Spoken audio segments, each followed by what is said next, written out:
Hi, நான் உங்க சரவணன். இந்த மாதிரியான பீப்புள் உங்க லைஃப்ல இருக்காங்கன்னா, தயவு செஞ்சு அவங்கள வந்து உங்க லைஃப்ல இருந்து கட் பண்ணிருங்க. அதுதான் உங்க லைஃப்க்கு ரொம்ப ரொம்ப நல்லது.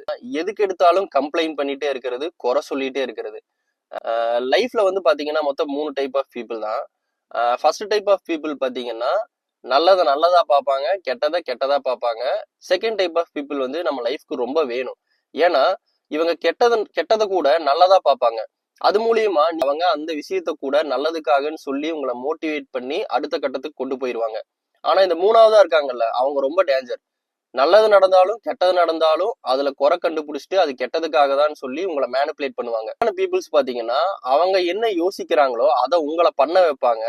அவங்களுக்கு என்ன தேவையோ அதை உங்களால அவங்க விஷயத்த வந்து செஞ்சு முடிச்சுப்பாங்க. உங்களுடைய வேல்யூ ஹையா இருந்திருக்கும். ஆனா எப்போ இந்த மாதிரியான பீப்புள்ஸ் கூட நீங்க பழகுறீங்களோ அப்ப நீங்க செல்ஃபா எதுவுமே யோசிக்க முடியாது. இதை நான் ஏன் சொல்றேன்னா, நீங்க வந்து ஒரு growth நோக்கி போகணும், நான் என் லைஃப்ல வந்து ஏதாவது ஒண்ணு பண்ணணும்னு நினைச்சிட்டு இருப்பீங்க. சுத்தி இருக்கிற இடத்துல நீங்க நெக்ஸ்ட் லெவல்ல க்ரோ ஆகிறதுக்கான ஆப்பர்ச்சுனிட்டி முதல்ல இருந்திருக்கும்.